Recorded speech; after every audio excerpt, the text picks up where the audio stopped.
प्रधानमंत्री नरेंद्र मोदी के रेडियो कार्यक्रम मन की बात के 120वें एपिसोड को सुना। इस मौके पर उन्होंने कहा कि प्रधानमंत्री नरेंद्र मोदी ने मन की बात कार्यक्रम में पूरे देश को एक सूत्र में पिरोने का काम किया। वे स्थानीय स्तर से लेकर गरीबों और आम जनता की बातों को सबके सामने रखते हैं। ऐसी बातों से हम सभी को प्रेरणा मिलती है। अगला संदेश है अंदरिकी उगादी शुभाकांक्षलु। अब एक और चिट्ठी में लिखा, जहां प्रधानमंत्री नरेंद्र मोदी के मन की बात का कार्यक्रम था, 120वां एपिसोड था और जिसको सभी जो उत्तर प्रदेश के मंत्री थे वो बैठ करके सुन रहे थे। वहीं साथ ही साथ उप मुख्यमंत्री ने कहा कि प्रधानमंत्री नरेंद्र मोदी ने जो आज मन की बात में कहा है उससे कहीं ना कहीं सभी को एक धागे में पिरोने का जो काम है वो प्रधानमंत्री नरेंद्र मोदी के मन की बात कार्यक्रम करता है। वही साथ ही तस्वीरें आप देख सकते हैं कि डिप्टी सीएम ने ये जो मन की बात कार्यक्रम है वो सुना और साथ ही साथ प्रधानमंत्री नरेंद्र मोदी, क्योंकि हर रविवार को मन की बात का जो कार्यक्रम है वो उनका संचालित होता है रेडियो पर और उसी के तहत लोगों को एक संदेश देते हुए नजर आते हैं प्रधानमंत्री नरेंद्र मोदी। और साथ ही साथ कहीं ना कहीं जो आने वाले समय में किस तरीके से डेवलपमेंट देश में देखा जाएगा उसको लेकर के भी प्रधानमंत्री नरेंद्र मोदी सभी को बताते हुए नजर आते हैं। वही मेरठ में एबीवीपी कार्यकर्ताओं ने सपा सांसद रामजीलाल यादव के एक विवादित बयान को लेकर जमकर विरोध प्रदर्शन किया। कार्यकर्ताओं ने कमिश्नरी चौराहे पर सांसद का पुतला फूंकने की कोशिश की और सांसद के खिलाफ कार्रवाई की मांग की। इसके बाद कार्यकर्ताओं ने सीओ को ज्ञापन सौंपकर रामजीलाल के बयान पर सख्त कार्रवाई की मांग की। वो इस घटना के बाद जहां शहर में स्थित जो तनावपूर्ण माहौल बन चुका है और पुलिस प्रशासन ने सुरक्षा व्यवस्था को बढ़ा दिया है।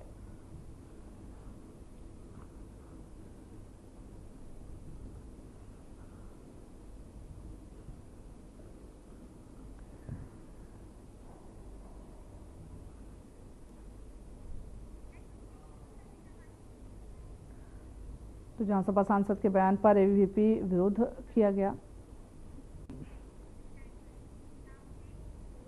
यूपी के अयोध्या में रामनवमी मेला 30 मार्च दिन रविवार से शुरू हो गया। वही मेले में 50 लाख से अधिक जो श्रद्धालु हैं वो प्रतिभाग करते हुए नजर आएंगे। रामनवमी मेले को लेकर के राम जन्मभूमि परिसर में खासा तैयारी भी की जा रही है और उसकी भव्य सजावट की गई, तो वहीं विशेष लाइटिंग भी किए जाने की तैयारी है। इस खास मौके पर रामनवमी से पहले रंग बिरंगे फूलों से मंदिर को सजाया जाएगा। भगवान राम के जन्म का इस दौरान जश्न मनाया जाएगा, जिसको लेकर के राम जन्मभूमि में जो तैयारियां हैं वो पूरी कर ली गई हैं। तस्वीरें हम आपको दिखा रहे हैं किस तरीके से फूलों से सजा हुआ ये राम मंदिर की जो छटा है वो एक अलौकिक दृश्य दिखाते हुए नजर आ रही है।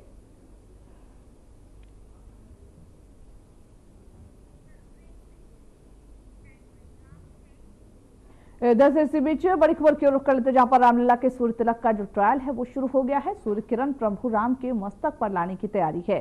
सूर्य किरण लाने की जो तैयारी है उसकी व्यवस्था की जा रही है और साथ ही साथ के वैज्ञानिक 6 अप्रैल को इसकी व्यवस्था करेंगे। बीते वर्ष अस्थायी तौर पर सूर्य तिलक हुआ था। रामनवमी पर इस बार सूर्य तिलक होगा। 4 मिनट तक रामलला के मस्तक पर ये तिलक होगा। तो बड़ी खबर आपको बता रहे, जहां पर रामलला के सूर्य तिलक का जो ट्रायल है वो शुरू हो चुका है। सूर्य किरण प्रभु राम के मस्तक पर लाने की तैयारी जो है उसकी तैयारी किया जा रहा है। वैज्ञानिकों की ओर से इसकी तैयारी की जा रही है। रामनवमी पर सूर्य तिलक होने वाला है। बीते अगर वर्ष की बात करें तो अस्थायी तौर पर हुआ था, जिसे अब परमानेंट बनाया जाएगा, जिससे वहां पर जो आने वाले जो श्रद्धालु हैं वो राम जी के सूर्य तिलक को देख करके एक अलौकिक दृश्य देख सकें। तो जहां रामनवमी के इस पावन पर्व पर, पावन दिन पर सूर्य तिलक की जो तैयारी है राम भगवान के उसकी की जा रही है तैयारी। वहीं साथ ही साथ इसको लेकर के क्या कुछ व्यवस्थाएं रहेंगी और साथ ही वैज्ञानिक किस तरीके से इस पूरी व्यवस्थाओं को दुरुस्त करेंगे उसको लेकर के भी जो सारी तैयारियां हैं वो पूरी कर ली गई हैं। ट्रायल हालांकि शुरू कर दिया गया। रामनवमी के दिन जो अलौकिक दृश्य है वो सभी श्रद्धालुओं को देखने का एक अनोखा अवसर मिलेगा।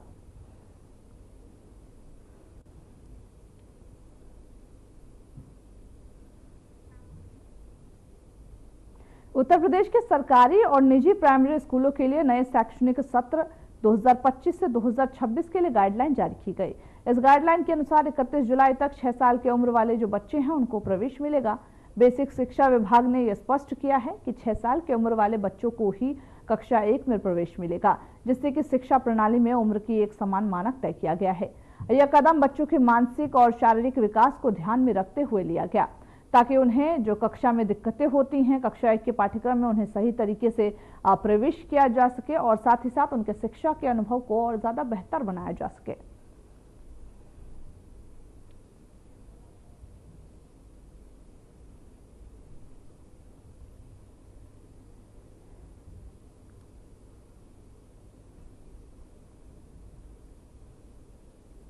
वही चैत्र नवरात्रि के पहले दिन औरैया के सभी देवी मंदिरों में सुबह से ही भक्तों की भारी भीड़ देखी गई।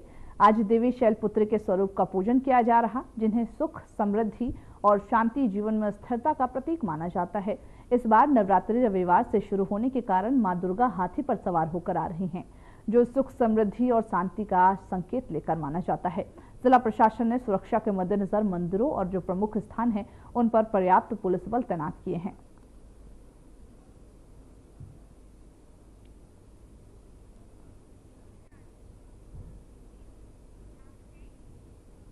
वह रायबरेली के बरगद चौराहा स्थित सुविधा और ट्रॉमा सेंटर अस्पताल में कमीशनबाजी को लेकर के रिश्तेदारों के बीच जमकर मारपीट हुई।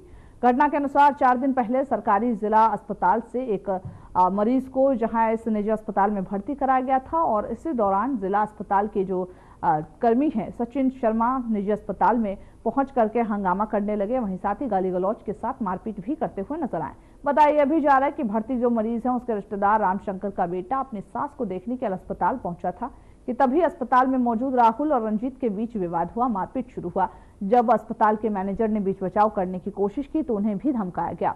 इस घटना से अस्पताल में अफरा तफरी मच गई है। यह मामला एक बार फिर निजी अस्पतालों में कमीशनबाजी के खेल को उजागर करता है। हालांकि पुलिस इस पूरे मामले की छानबीन कर रही।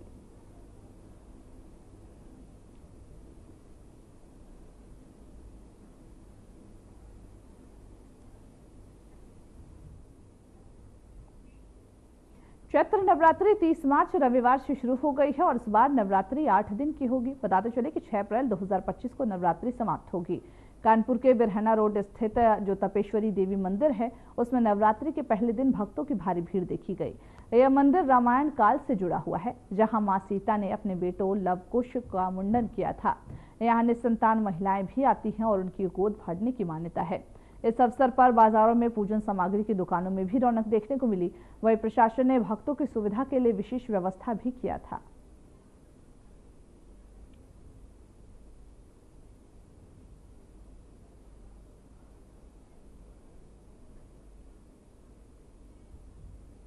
हमारे कानपुर के सबसे प्रसिद्ध माँ दुर्गा का मंदिर, माँ तपेश्वरी मंदिर में आज नवरात्रि के प्रथम दिवस अपनी माता जी के साथ मैं यहाँ पर आया हूँ और माँ के दर्शन करने। हर साल हम लोग आते हैं, प्रथम दिन माँ के दर्शन करके नवरात्रि का शुभारंभ होता है और हमारा पूरा परिवार और पूरे आप देख रहे हैं कि जिस तरीके से पूरी कानपुर की जनता यहाँ पर माँ का आशीर्वाद लेने के लिए आ रही है नवरात्रि के पावन पर्व। और मैं आपके चैनल के माध्यम से नवरात्रि की समस्त कानपुर वासियों को, समस्त देशवासियों को बहुत बहुत शुभकामनाएं देता हूं और मैया अपनी कृपा दृष्टि हम सब पर, सभी कानपुर के वासियों पे, सभी देशवासियों पर अपनी दया दृष्टि, कृपा दृष्टि बनाए रखें, सुख शांति समृद्धि सभी को दे, यही आशा करता हूं। जय माता दी। श्री मंगल पुजारी श्री तपेश्वरी देवी मंदिर।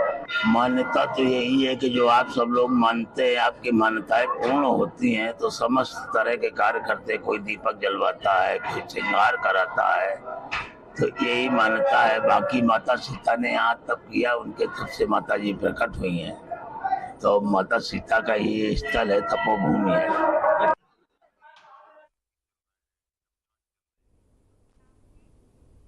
वही सदर कोतवाली क्षेत्र के पोलू रोड पर जहां कुछ युवकों के बीच वर्चस्व को लेकर विवाद हो गया, जिसमें एक युवक को कुछ युवकों ने जमकर पीटा।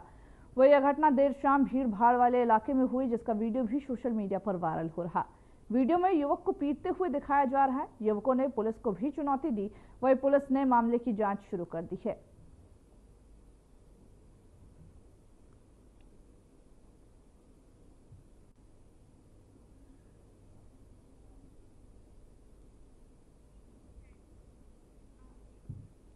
बुरसाहगंज कोतवाली क्षेत्र के NH 34 पर एक गैस कटर में अचानक आग लग गई, जिससे कि चालक और जो हेल्पर है वो वाहन छोड़कर भाग निकले। घटना की सूचना मिलते ही सीओ सिटी कमलेश कुमार ने फोर्स और फायर ब्रिगेड के साथ मौके पर पहुंचकर स्थिति को नियंत्रण में किया। हालांकि पुलिस ने बड़े हादसे की आशंका को देखते हुए हाईवे को बंद कर दिया। राहत कार्य हालांकि अभी भी जारी है। आग पर काबू पाने की भी कोशिश की जा रही है।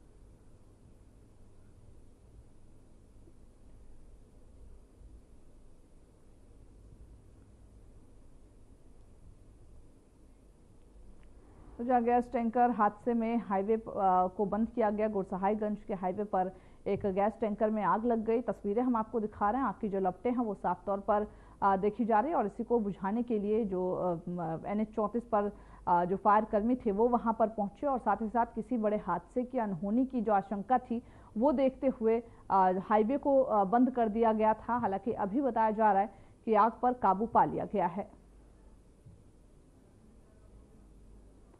जहां गैस टैंकर हादसे से हाईवे बंद कर दिया गया था और सहायगंज के हाईवे में आग लगी थी, जिसकी वजह से बताया जा रहा है कि गैस टैंकर हादसे में अब हाईवे को बंद किया गया था। हालांकि अब एक बार फिर से उस पर हाईवे को चालू कर दिया गया है। वहीं प्रधानमंत्री नरेंद्र मोदी आज रविवार को नागपुर के दौरे पर हैं। इस दौरान पीएम मोदी ने रेशम बाग स्थित संघ मुख्यालय जाकर के संघ के संस्थापक डॉक्टर केशव बलराम हेडगोवर और द्वितीय सरसंघचालक माधव सदाशिव गोवलकर को श्रद्धांजलि अर्पित की। प्रधानमंत्री नरेंद्र मोदी ने माधव नेत्रालय में प्रीमियम सेंटर की आधारशिला भी रखी। वहीं इस दौरान आरएसएस प्रमुख मोहन भागवत, महाराष्ट्र के मुख्यमंत्री देवेंद्र फडणवीस, केंद्रीय मंत्री नितिन गडकरी, जूना अखाड़े के आचार्य महामंडलेश्वर स्वामी, अवेदानंद गिरी महाराज और साथ ही स्वामी गोविंद देव गिरी महाराज भी मौजूद रहे। इस अवसर पर पीएम मोदी ने क्या कुछ कहा, चलिए आपको सुनवाते हैं। हमारी प्राथमिकता है देश में गरीब से गरीब को भी अच्छे से अच्छा इलाज मिले। कोई भी देशवासी जीवन जीने की गरिमा से वंचित न रहे। अपना जीवन देश के लिए दे चुके बुजुर्गों को इलाज की चिंता उनको सताती न रहे, उस परिस्थिति में उनको जीना न पड़े। और ये सरकार की नीति है और इसलिए आयुष्मान भारत के कारण आज करोड़ों लोगों को मुफ्त इलाज की सुविधा मिल रही है। हजारों जन औषधि केंद्र देश के गरीबों को, मध्यम वर्गीय परिवारों को सस्ती दवाएं दे रहे हैं। इन दिनों देश में करीब 1,000 डायलिसिस सेंटर जो मुफ्त में डायलिसिस की सेवा का एक यज्ञ चला रहे हैं। इससे देशवासियों के हजारों करोड़ रुपए बच रहे हैं, उनको स्वास्थ्य लाभ हो रहा है। बीते 10 साल में गांवों में लाखों आयुष्मान आरोग्य मंदिर बने, जहां से लोगों को देश के सर्वश्रेष्ठ डॉक्टरों से टेली मेडिसिन से कंसल्टेशन मिलता है, प्राथमिक इलाज मिलता है और आगे के लिए सहायता होती है। उन्हें रोगों की जांच के लिए सैकड़ों किलोमीटर दूर नहीं जाना पड़ रहा। साथियों, हमने न सिर्फ मेडिकल कॉलेजों की संख्या में 2 गुना वृद्धि की है, लेकिन हमने देश में ऑपरेशनल एम्स की संख्या भी 3 गुना बढ़ाई है। देश में मेडिकल सीट्स भी 2 गुनी हुई है। प्रयास यही है कि आने वाले समय में लोगों की सेवा के लिए ज्यादा से ज्यादा डॉक्टर्स और अच्छे डॉक्टर्स उपलब्ध हो। एक बहुत बड़ा साहसिक निर्णय हमने किया। आजादी के बाद पहली बार हुआ, इस देश का गरीब का बच्चा भी डॉक्टर बन सके, उसके सपने पूरे हो सके। इसलिए विद्यार्थियों को अपनी मातृभाषा में डॉक्टर बनने की सुविधा हमने उपलब्ध कराई। आधुनिक चिकित्सा विज्ञान से जुड़े इन प्रयासों के साथ ही देश अपने पारंपरिक ज्ञान को भी आगे बढ़ा रहा है। हमारे योग और आयुर्वेद, इन्हें भी आज पूरे विश्व में नई पहचान मिली है। भारत का सम्मान बढ़ रहा है। साथियों, किसी भी राष्ट्र का अस्तित्व पीढ़ी दर पीढ़ी उसकी संस्कृति के विस्तार, उस राष्ट्र की चेतना के विस्तार पर निर्भर करता है। हम तो सुन रहे थे आप प्रधानमंत्री नरेंद्र मोदी को, जो नागपुर के दौरे पर पहुंचे थे, और इस दौरान ही उन्होंने आरएसएस के जो संस्थापक थे उनको श्रद्धांजलि दी और साथ ही साथ कहा कि किस तरीके से भारत विकास की ओर बढ़ रहा है। नई नई तकनीक जो है वो भारत में आ, ताकि एक नए अवसर को जन्म दे सके और आगे भी इसी तरीके से भारत विकास की ओर अग्रसर रहेगा। और साथ ही साथ यह भी कहा कि तकनीकों के साथ आगे बढ़ना और साथ ही एक नई व्यवस्था को आगे बढ़ाना, उसमें एक बड़ी भूमिका निभाती हुई नजर आ रही है। बढ़ते अगली खबर की ओर, जहां पर गृह मंत्री अमित शाह बिहार के कई कार्यक्रम में भाग ले रहे हैं और इसी बीच गृह मंत्री अमित शाह पटना के सभागार में सहकारिता कार्यक्रम में शामिल हुए। वो इस दौरान गृह मंत्री अमित शाह ने सहकारिता को सशक्त बनाने वाली 800 करोड़ से भी ज्यादा की विभिन्न परियोजनाओं की शिलान्यास और लोकार्पण भी किया।